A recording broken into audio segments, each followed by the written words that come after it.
Mother, Any Distance Greater Than a Single Span by Simon Armitage was published in 1993 in his collection Book of Matches and makes up part of a series of 30 autobiographical sonnets. The ideas for these sonnets apparently came from a party game where each player would have to recount an episode from their life in the 20 seconds that it takes a match to burn out from the moment of its being struck. Each sonnet has, therefore, been crafted so as to take no longer than 20 seconds to read. The poem's original layout includes an asterisk above the first line, missing from the AQA anthology, to symbolise the striking of the match. The poem tells of an episode relating to leaving home, an event commonly seen as a rite of passage. The poet is moving into a rented house just down the street from his family home, and his mother, brandishing a tape measure, follows him there. Together they take measurements in the house, holding on to an end of the tape each. As the poet moves through and up the house into the loft to look out of a skylight in the roof, his mother continues to hold on to her end of the tape for dear life. As the poem progresses, the tape measure becomes an extended metaphor for the emotional bond, sometimes referred to as the umbilical cord, itself a metaphor, that connects a mother to her child over both time and distance. The implication, although a slightly ambiguous one, in the final stanza is that his mother may end up losing her grip, suggesting that this is the moment the poet breaks free to stand on his own 2 feet. The sonnet is a poetic form that traditionally has strict conventions relating to its number of lines, 14, its rhyme scheme, e.g. A, B, A, B, C, D, C, D, E, F, G, G for a Shakespearean sonnet, and metre or rhythmical pattern, i.e. a 10-syllable line in iambic pentameter, di-dum, di-dum, di-dum, di-dum, di-dum. Poets have, however, experimented with the form over the centuries since its invention in Sicily 800 years ago, and Simon Armitage is no exception. We will see that his sonnet has 15 lines and no formal rhyme scheme, although he uses different types of rhyme to create cohesion. The poem has no fixed metre and is a mix of trochees, dum-di, and iambs, di-dum, which, because of the irregular line lengths of between 3 and 16 syllables, actually leads to a fairly regular double beat rhythm. For example, if a line ends on an unstressed syllable, the next line usually starts with a stressed syllable and vice versa, to maintain the regular rhythm. Another interesting point about the structure of the poem is that it is completely asyndetic. There is not one single use of the coordinating conjunction "and" in the poem.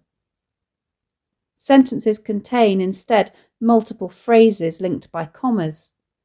This gives the poem momentum and mimics the continual unwinding of the tape measure as the poet moves further and further away. The poem is known by its rather long first line, "Mother, any distance greater than a single span." This is commonly abbreviated to "Mother, any distance," as in the AQA anthology, and it is tempting to analyse the title in this light with its suggestion that a mother is always a mother, and that the bond between her and her child transcends both physical and temporal distance.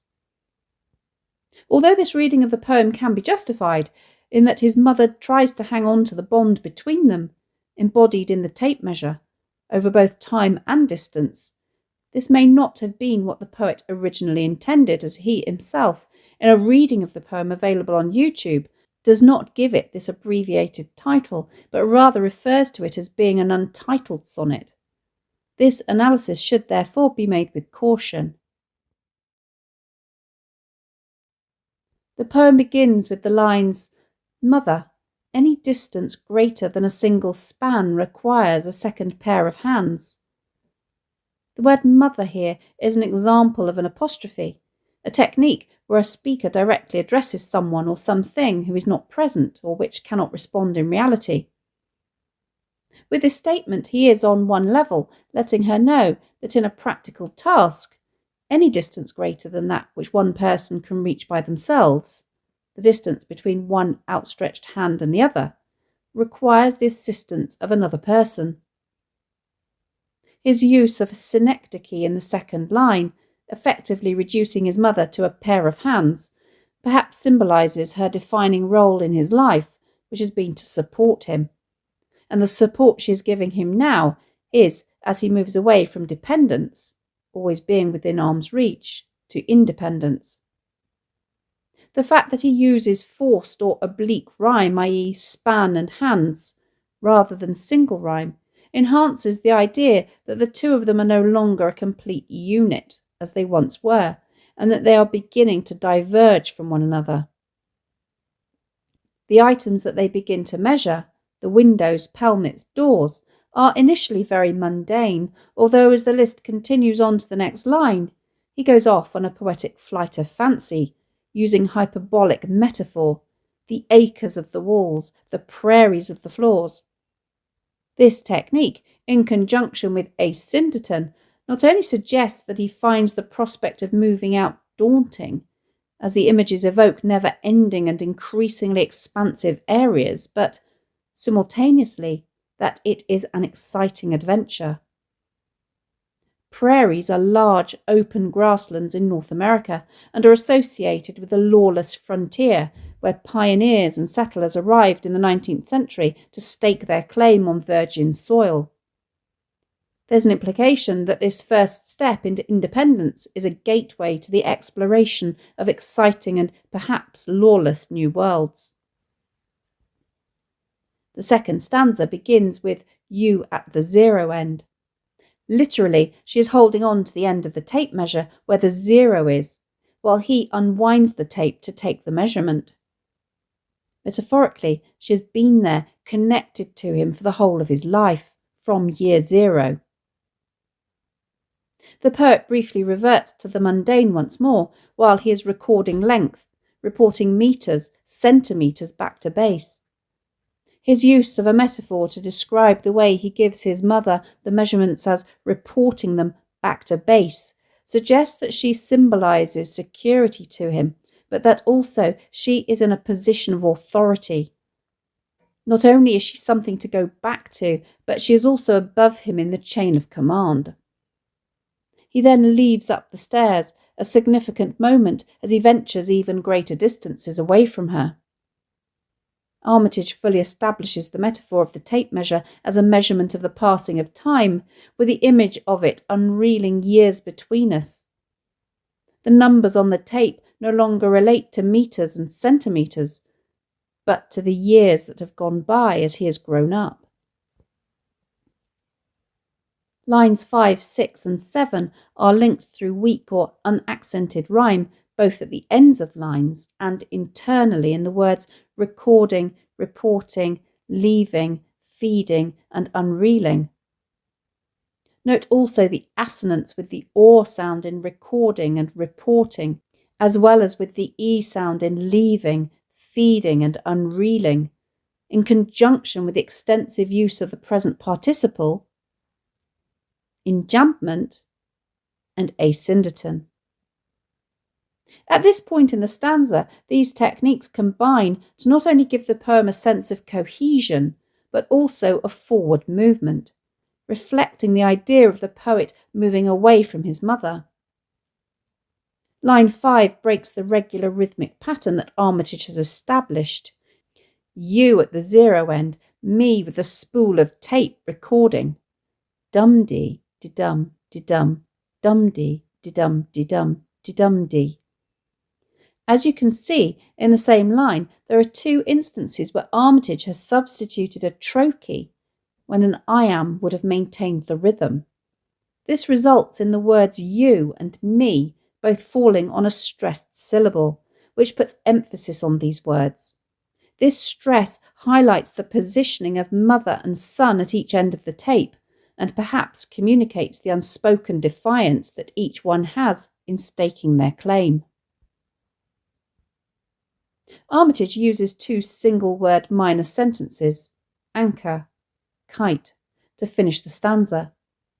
The metaphor of an anchor to describe his mother evokes security, stability and steadiness, but at the same time, containment and restriction. The metaphor of a kite to describe him suggests that he has the ability to fly, but only as far as his mother will let him.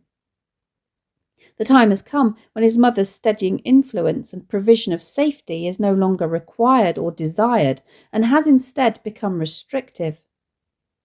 The separation of the two words by a full stop and the pause that is needed makes the tension between them almost palpable, as one holds on and the other tugs to pull away.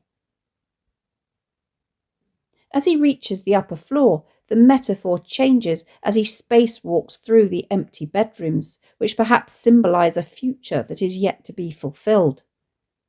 Again, there is a sense of adventure evoked in the image of outer space, as his mother is now even further away, and there is also a suggestion of a lack of gravity or pull.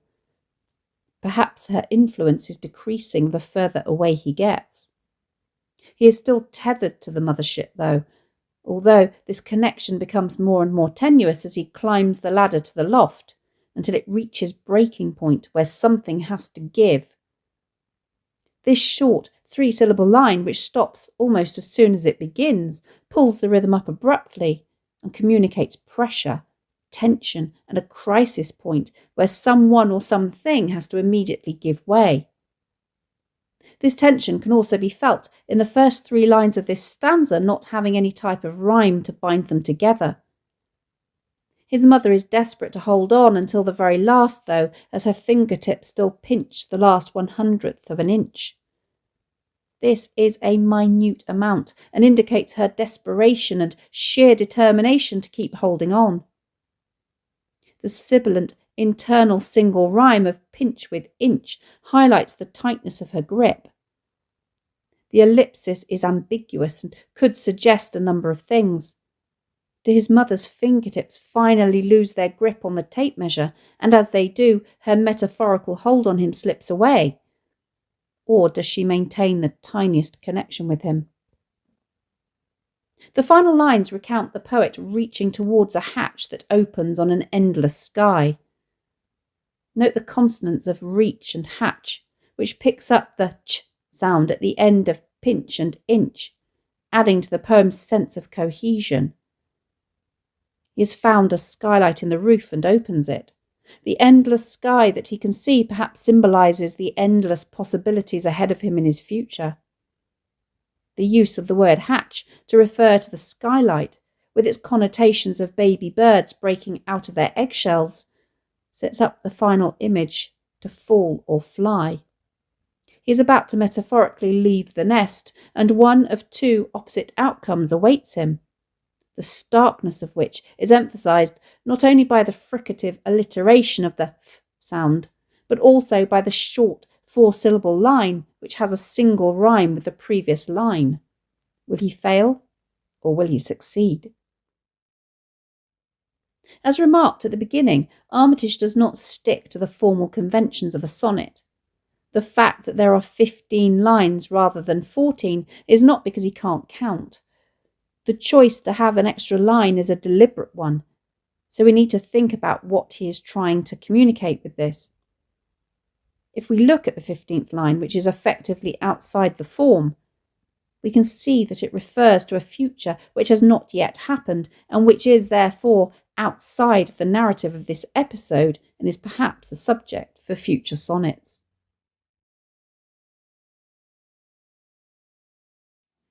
Thanks for watching.